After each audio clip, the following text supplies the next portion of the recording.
جو ہے ہم کانپ رہے ہیں، اتنی زبردست اور اتنی سخت قسم کی آپ نے دھمکی دی ہے.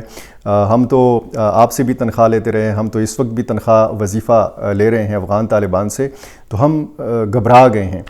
ہماری ٹانگیں کانپنے لگی ہیں. اس قسم کا مذاق جو ہے یہ اڑایا جا رہا ہے. اور دوسری طرف جنرل سمیع سادات نے یہ کہا ہے کہ ہمارے لوگ، ہمارے سلیپر سیلز جو ہیں یہ موجود ہیں، قندھار میں بھی، یہ کابل میں بھی موجود ہیں، ہیلمند میں بھی موجود ہیں، اور کہیں بھی یہ لوگ چھپ نہیں سکتے ہم سے کہ جب یہ 15 دن کی ڈیڈ لائن گزر جائے گی تو اس کے بعد ان لوگوں کو معلوم ہوگا کہ ہم کیسے ان کو ماریں گے. اب افغان طالبان وہ لوگ ہیں کہ جنہوں نے 20 سال وہ لڑے، اور انہی لوگوں کے خلاف لڑے کہ جو لوگ آج انہی کے ساتھ کام کر رہے ہیں. یعنی افغان نیشنل آرمی کے خلاف بھی انہوں نے کارروائیاں کی، غیر ملکی افواج کے خلاف بھی انہوں نے کارروائیاں کی، لیکن ظاہر ہے کہ ان کے پاس، افغان طالبان کے پاس اتنی مہارتیں نہیں تھیں. جیسے ٹینک کا ظاہر ہے کہ ان کے پاس تو پرانے زمانے کے، اگر آپ جہاد کے زمانے کی بات کریں تو یہی افغان تھے جو ٹینک بھی چلایا کرتے تھے، توپ بھی چلایا کرتے تھے. جدید سے جدید اسلحہ روس کا یا جو امریکہ کا چھوڑا ہوا ہے اس کو آپریٹ کرنا، آج کل کے زمانے میں ڈرون ٹیکنالوجی کو جس طریقے سے یہ چلاتے ہیں، لیکن جنگی جہاز اڑانا یا ہیلی کاپٹر اڑانا اس کے لیے مہارت کی ضرورت ہوتی ہے. اور یہ مہارت جو افغان نیشنل آرمی کے پاس تھی، یا جو امریکہ نے یا نیٹو فورسز کے ساتھ یا جمہوری حکومتوں میں انہوں نے قریبی کام کیا حکومتوں کے ساتھ، تو یہ مہارتیں ان لوگوں نے حاصل کیں جو اس دور کا حصہ تھے. آج وہ افغان طالبان کے دور کا حصہ ہیں، اور انہی لوگوں کے لیے یہ دھمکی لگائی گئی ہے. یہ جو تنظیم ہے افغان یونائٹڈ فرنٹ، اس پر یہ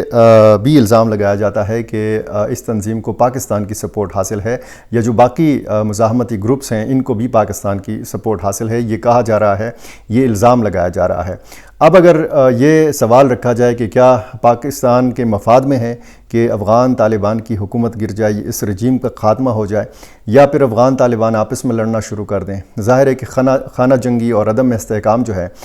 افغانستان کے اندر، یہ پاکستان کے مفاد میں نہیں ہے. اور پاکستان بارہا یہ کہتا رہا ہے کہ ایک پرامن اور ایک مستحکم افغانستان پاکستان کے مفاد میں ہے. اب اگر یہ سوال رکھا جائے کہ جی پاکستان یہ کیوں چاہے گا، پاکستان ایسا کیوں چاہے گا کہ وہاں پہ صورتحال خدا نخواستہ دوبارہ ایسی بگڑے کہ لاکھوں افغان مہاجرین ایک بار پھر پاکستان کا رخ کریں، اور پھر یہی لوگ، ان لوگوں کی توجہ ظاہر ہے کہ پھر پاکستان کی طرف ہو سکتی ہے. وہ لوگ جو اس وقت حکومت میں مصروف ہیں، وہاں پہ حکومت کر رہے ہیں، یہ ان تنظیموں کے ساتھ مل کے کارروائیاں کر سکتے ہیں کہ جو پاکستان میں اس وقت سرگرم ہیں، بلوچستان میں سرگرم ہیں، خیبر پختونخوا میں سرگرم ہیں. دوسری طرف کوششیں جاری ہیں، چین کی بھی کوششیں ہیں کہ پاکستان اور افغان طالبان کے بیچ میں مذاکرات کیے جائیں اور ان کے تعلقات بحال کیے جائیں. جو تقریب ہوئی، قومی تقریب ہوئی اسلام آباد میں، اس میں محمود خان اچکزئی نے شرکت کی. اس پہ بھی بڑی بات ہو رہی ہے کہ محمود خان اچکزئی پاکستان کے وہ سیاستدان ہیں، پشتون قوم پرست سیاستدان ہیں کہ جنہوں نے ہمیشہ طالبان کی پالیسیز کے اوپر تنقید کی ہے، اور جنہوں نے ہمیشہ، یہ اپوزیشن لیڈر ہیں لیکن انہوں نے ہمیشہ جو ہے یہ اپوزیشن کی ہے طالبان کی. آج وہ بھی اس تقریب میں شریک تھے جو افغان سفیر نے بلائی تھی اسلام آباد کے ایک ہوٹل میں، اور اسی طرح مولانا فضل الرحمان نے شرکت کی، اسد قیصر نے شرکت کی، باقی جماعت اسلامی کے سابق امیر سراج الحق شریک ہوئے،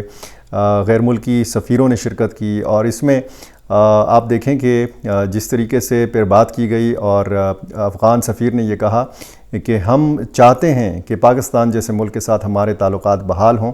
اور یہ ہم نہیں چاہتے کہ اسی طرح صورتحال جو ہے یہ بگڑی رہے. اسی طرح جو افغان وزراء ہیں ان کے انٹرویوز میں بھی میں نے آپ کو پچھلی ویڈیو میں بھی بتایا تھا کہ انہوں نے بھی کہا کہ ہم پاکستان کے ساتھ اچھے تعلقات چاہتے ہیں، اور ہم اپنی سرزمین کسی بھی دوسرے ملک کے خلاف، خصوصاً پاکستان کے خلاف استعمال کرنے کی اجازت نہیں دیتے. یعنی ایک بار پھر یہ کہا گیا ہے کہ افغان سرزمین پر کوئی پاکستانی ملیٹنٹ گروپ موجود نہیں ہے یا اس کے قائدین موجود نہیں ہیں، لیکن اقوام متحدہ کی رپورٹس اور پاکستان کی طرف سے جو شواہد فراہم کیے جاتے ہیں وہ کچھ اور کہانی سناتے ہیں.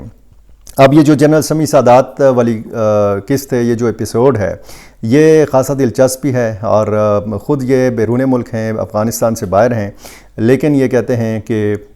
ہمارے لوگ موجود ہیں اور یہ اب حملے شروع کریں گے، اور یہ حملے ایسے نہیں ہوں گے کہ صرف شمالی افغانستان تک یہ محدود رہیں گے، کسی ایک صوبے یا چند اضلاع تک یہ محدود رہیں گے۔ یہ قندھار میں بھی ان کے لوگ نظر آئیں گے، ہلمند میں بھی نظر آئیں گے، غزنی میں بھی نظر آئیں گے، اور یہ جلال آباد اور کابل میں بھی نظر آئیں گے، ان کا یہ دعویٰ ہے۔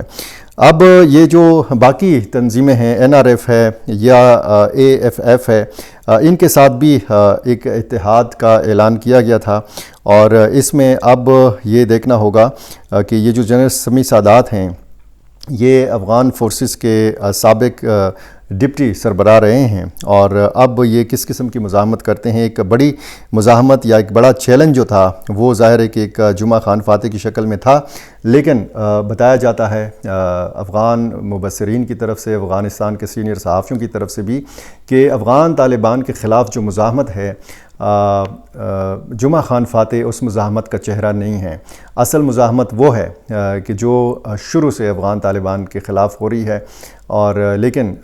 درد سر تھا بدخشاں کی حد تک، کیونکہ جمعہ خان فاتح جو تھے یہ ان کی اپنی صفوں کے کمانڈر تھے جنہوں نے بغاوت کر لی تھی۔ اب جمعہ خان فاتح کے ساتھی پریشان ہیں، وہ اس بات پہ پریشان ہیں کہ جمعہ خان فاتح کے ساتھ کس قسم کا سلوک کیا جائے گا، کیا ان کو ختم کر دیا جائے گا، کیا ان کو جیل کی سلاخوں کے پیچھے دھکیل دیا جائے گا، ان کو کس قسم کی سزا سنائی جائے گی، کیونکہ جس طریقے سے انہوں نے مزاحمت کی تھی بدخشاں کے اندر،